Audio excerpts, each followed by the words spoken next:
Dar y vamos a compartir el PowerPoint. Lo vamos a agrandar. Ahí. Bien. Ya, entonces nosotros estábamos hablando, ¿cierto? Un poquito del libro, porque hoy día tienen su evaluación. Ya el PowerPoint igual se encuentra arriba disponible ya en WebClass, como ya se lo había dicho. Y esta clase vamos a trabajar en torno a analizar críticamente la lectura de Los invasores de Egon Wolff, ¿ya? Que esta sería nuestra clase número 3 de esta unidad, ya que justo nos cabe de cajón, como podríamos decir, que justo estamos viendo la unidad de drama, ¿cierto? Pero estábamos solo trabajando el drama en cuanto a la tragedia griega, pero ahora ya igual tenemos esto que ya estamos manejando el concepto de conflicto, ¿cierto? Ya estamos trabajando con otros conceptos para poder utilizarlos en esta obra dramática que es Los invasores.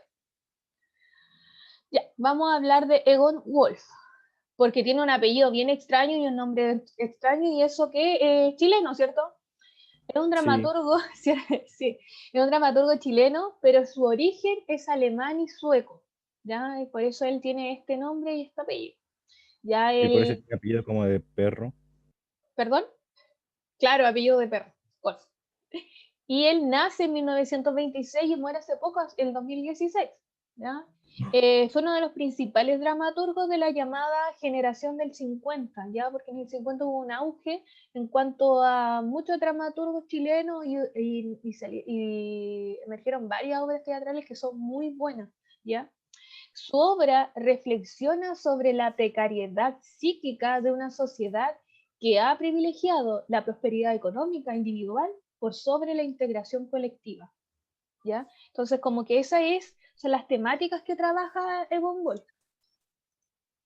Eh, Así, sí, entonces, ¿qué tal? Yo chat. la verdad. Igual existen otros chilenos también que trabajan con estas temáticas. Ya tenemos no me acuerdo. Hay una que se llama, una obra teatral que se llama El loco y la triste, que es de Juan Radrigán, también chileno, y tiene estas temáticas también que hablan de la marginalidad, ¿cierto? De la precariedad Hablan de de las tragedia. personas. Sí, también ahí mueren los personajes, pero queda como abierto el final, como que uno lo puede interpretar, ¿ya? Y que también tenemos la obra teatral, está en internet, así que también la pueden ver, y también es como de estas temáticas que son, también entre chistoso, como que uno se ríe, pero también trabaja mucho la genialidad, como que estas son las temáticas a partir de los 50 en Chile, hablar sobre los que no tienen voz, ¿ya? Hablar sobre estas personas que son marginadas, que nosotros no las observamos, que nosotros no queremos ver, como que nos hacemos el ciego, como que miramos para otro lado, ¿ya? Y ser un marginal de la sociedad es no ser parte de la estructura social Ujú. de, de la sociedad, ¿cierto? De no tener un trabajo estable, por ejemplo, de no tener una casa, de no tener una familia, ya esta sociedad que a nosotros se nos ha impuesto, esta forma de ser, y ellos no pertenecen a esta. Y por eso ahí tenemos estos marginados, y ahí tenemos un marginado uno que son las personas que viven en situación de calle, que ellos no son parte de esta sociedad, ¿cierto? A ver qué dicen en el chat. ¿Cómo? Yeah. Y entonces seguimos acá con el argumento de la obra. Esta obra de Egon Wolff consiste en el proceso, ¿cierto?, de revelación de la sociedad y su protagonista a través de la irrupción de un agente externo, ¿cierto? Estos personajes, ¿cierto?, que llegan aquí a irrumpir, a invadir, por eso se llama esta obra Los invasores, ¿cierto? Un Sí, personaje inmiscuye en la segura intimidad de un hogar para mostrar la artificialidad de este mundo, ¿cierto? Él como que le da la razón, pero es como entre chistoso lo que le dice, ¿cierto? Los valores que se han traicionado y las injusticias que se cometen traen una máscara de olvido o benevolencia, ¿ya? Entonces ahí tenemos estos personajes que van mostrando la realidad, pero de una manera cómica, ¿cierto? Y nos va mostrando esta sociedad a través de sus palabras. sí. Ya. El conflicto dramático, pregunta de prueba, ¿ya? Para que lo tengan pendiente, que esta es una de las preguntas de desarrollo de esta prueba. Vamos a hablar del conflicto dramático porque ya nosotros manejamos estos conceptos, ¿ya? Entonces, Meyer, ¿ya? Que es la familia que corresponde a las personas que son adineradas, y su familia viven con muchas comodidades, ¿cierto? Porque viven en el barrio alto. Y ahí, mira, es concepto clave porque ellos cuando dicen cruzaron el río, porque en esa época El río era nuestra, como la frontera. sí, pues ese era nuestro límite, pues. Ese era el límite entre La, lo rico y lo pobre. Y se sí, refieren, ¿cuál es el río? ¿Qué río será el que mencionan? río Mapocho. ¿No? Exacto. Por mucho tiempo el río Mapocho fue nuestro límite, ¿ya? Ahora es bueno, Plaza Dignidad o Plaza Italia, como le dicen la gente, como se llamaba antes, ¿cierto? Que ese es como el límite, cuando dicen, no, de Plaza Italia para arriba.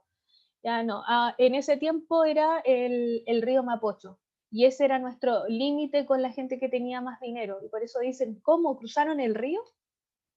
¿Cómo puede ser eso posible? Claro, ay, pero si les dejé la basura afuera para que escarbar. Exacto. Pero el enfrentamiento con un viejo fantasma de apellido Mirelis, ¿cierto? Que fue este personaje que, ¿por qué la familia Meyer se vuelve adinerada? A quien Meyer mató, ¿cierto? Y ahí este personaje empieza a contar y nos trae el pasado y nos empieza a decir, Ah, sí. estas personas que están en situación de calle, empieza a decir, Yo, oye, pero, ¿cómo? pero acá esperando. Claro, pues cómo te hiciste rico, cómo obtuviste tu riqueza, ¿qué pasó aquí? No, y ¿Ya? todo el rato decía de que lo tuvo justamente y había matado a alguien. Ujú. Entonces esto genera una sensación de culpa y le lleva a cuestionarse a Meyer sus diversos atropellos, sus vejámenes que hizo pasar a más de un empleado en su fábrica. Entonces, en cuanto al contexto histórico, para que trabajemos en eso, como la época que se ve reflejada en el libro, ¿cierto? Porque siempre tenemos que pensar que una cosa es cuando uno escribe el libro, porque yo puedo escribir un libro ahora, 2020, pero puedo estar hablando de algo que pasó en 1905, 1907, y hago una estructura ahí de una sociedad de esa época, ¿ya? Entonces, acá, en cuanto al contexto histórico de esta época, esto pasa durante el gobierno de Jorge Alessandri, ya entre 1958 y 1964. Alessandri contaba con un cómodo apoyo de los parlamentarios liberales, conservadores y radicales. Surgieron una serie de conflictos sociales que incluyeron a los artistas nacionales, quienes no tenían apoyo económico, pero sí eran testigos directos de lo que ocurría en el Chile. Entonces, y lo dejaron plasmado en sus obras. Y por eso ahí estábamos hablando, ¿cierto?, de que en el 50 hubo un auge, ¿cierto?, un gran auge de artistas, ¿cierto?, de escritores que empezaron a reflejar el descontento que existía en la época, ¿ya? Lo que sucedía, y por eso quería mostrar esto, aunque igual lo podemos trasladar y son como muy actuales, ¿cierto? Estas problemáticas de que el marginado todavía tenemos estos problemas de la marginalidad social que existe, ¿ya? De esto de mirar para el lado y tratar de decir que algo no existe, ¿ya? Y esto de que, claro, que existen siempre estos conflictos sociales, siempre está pasando algo, hay un descontento y por eso se tiene que reflejar de algún modo a través de canciones, a través del arte, ¿cierto? Etcétera. Ya, los personajes de quienes estábamos hablando, ¿cierto? Estábamos hablando acá de Lucas Meyer, que es el El, protagonista, ¿cierto? De la el que obra. sueña todo esto. Exacto, el dueño de Que la parece, fábrica. sí, que al parecer después fue un manicomio. Ajá. Es un hombre adinerado, padre de familia. Representa, ¿cierto? Él representa a la burguesía chilena. Él muestra esto a estas personas que son adineradas en este mundo. Y con su vida de lujo y no tiene preocupaciones. Y aparte diciendo, ¿cierto? Ay, nosotros somos tan felices, estamos llenos de lujos, tenemos de todo. Ah, sí, sí, sí. La China es la China, el China, un vagabundo, un poco irónico, ¿cierto? Que es como el más gracioso dentro de esta obra. Irónico, de a momentos, es el antagonista que representa a la clase marginal, ¿cierto? Y que responsabiliza desde el comienzo y parte esta pequeña revolución que ha levantado la ciudad, ¿cierto? Y él es como la cara visible a través de su ironía y empieza a decir estas verdades. Después tenemos a Pieta, que es aristócrata, orgullosa e inflexible, que no ama más que a sí misma, no se ama más que a sí misma, es una mujer objeto, que vive un rol deshumanizante, ¿cierto? ¿A qué se me refiero que será como una mujer objeto? Eh, ¿Mujer objeto? Sí, Mm, sinceramente no sé, profe. ¿A qué se refiere con una mujer objeto? ya, ella es como que, ¿cierto? Ella es la esposa, ¿cierto? De Meyer, Eh, yes, sí. ya, entonces ella como que, ella en realidad es una mujer, ¿cierto? Súper displicente, no es parte, no se da cuenta de lo que está ocurriendo, ella Ay, solo vive en sus privilegios, ¿cierto? Y ella es como un objeto, es como, uno cuando hace referencia a esto de una mujer objeto, es que uno pasa a ser solo, no sé, porque tengo una vela y esta vela me adorna la casa y la dejo ahí y solo me va a seguir adornando, no tiene otra particularidad más. ¿Ya? Entonces ella era la esposa de, y no tenía otro, no existía otro rol para ella. Por eso se le llama así, una mujer es un objeto. ¿Ya? Luego tenemos a los hijos, que es Marcela y Bobby, que es una dicotomía de quién defiende lo burgués, ¿cierto? Que Marcelo está como, o sea, ah, Marcela, ella, la niña, ella es la que va a la universidad, ¿cierto? Que le quemaron el abrigo, por favor. Ella defiende, ¿cierto? Toda la burguesía, sus privilegios, que ellos tienen que seguir así, que está bien, claro. Y luego tenemos a Bobby que dice que él es como esta vocecita que le dice, oye, está mal, no tienen por qué ser así, ¿cómo se te ocurre? Mira, mira a estas personas, ¿cierto? Y luego tenemos a todos los marginados, que tenemos a la Tongolele, el Cojo, Alibaba, ¿cierto? Que pertenece a toda la clase inferior, a todos estos marginados. así. Ya, en cuanto al espacio físico y psicológico, ¿cierto? La obra, ¿cierto? Toda se ve y se realiza dentro de la casa de los Meyer, en su patio, ¿cierto? Que su patio está todo lleno de... Cuando sale ella dice que está lleno de gente inmunda, que cómo, ya que cómo llegaron todos ellos, que están en el patio, están viendo la basura, ¿ya? Y dentro de la casa, porque empiezan a invadir esta casa, este hogar. Entonces ahí tenemos el espacio físico y en cuanto al espacio psicológico, Lo peor es que lo podéis ver mientras tú lees el libro, uh-huh, podéis ver cómo de a poco se va destrozando la casa, cómo, sí, cómo de a poco van entrando de dos personas a miles. claro, sí, es bueno. Qué bueno que le haya gustado un libro. No, no, Y luego tenemos, ¿ah? es que hasta hacen caer la muralla, profe. ¡Una muralla!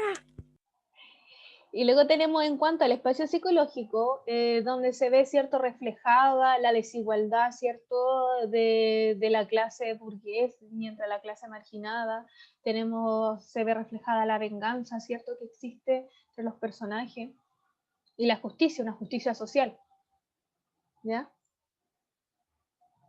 Y en cuanto a las temáticas que se trabajan en la obra, podemos ver la presentación de los personajes apunta a una denuncia de la desigualdad, ¿cierto? Lo que habíamos estado hablando, una desigualdad de clase. Mientras que la clase alta siempre es materialista e insensible, ¿cierto? Como que no se pone en el lugar del otro y si es que hace algo o hace algo por caridad, es como ni siquiera no nace del corazón, sino que ya, anda, porque no quiero leerte, no quiero verte. ¿Ya? Los mendigos son víctimas de esta explotación, apunta directamente a esta cultura, a nuestra cultura chilena. ¿Ya? La culpa del burgués por los malos tratos hacia sus empleados que subsiste hasta hoy en día. Por eso trasciende, es tan trascendental esta obra en realidad, porque todavía lo podemos seguir viendo. Solo sin la invasión, porque ahora ahora ellos ya no están al otro lado del río, sino que están mucho más arriba. La obra muestra la realidad nacional de un país en donde la clase alta tiene privilegios, ¿cierto? Y donde la clase obrera vive sin lujos, entre otras cosas. La culpa es uno de los factores que hilan la obra con el ejemplo del personaje Meyer, que en realidad a través de esta culpa él empieza a, a darse cuenta de cómo tiene su riqueza, que vienen estos recuerdos, ¿cierto? Que el China viene a ser como este fantasma, casi el fantasma del pasado, que le viene a recordar y avivar todos sus recuerdos y por qué él amasó esta fortuna que tiene. Ya, eso en cuanto al libro. ¿Alguna pregunta? ¿No? ¿No? Ya. Entonces aquí un recordar, ¿cierto? Que tienen que enviar la guía número 1 y número 2 de la tragedia griega. Yo voy a revisar la que tengo en Classroom, que me decía Clemente que no estaban Las preguntas, preguntas. así que la voy a revisar. Y igual de todos modos está en webclass, ¿ya? También aquí, para que respondan su evaluación, recuerden que la voy a dejar habilitada 2 días para que la revisen, así que podrían hasta hoy terminar de leer el libro y hacer la prueba.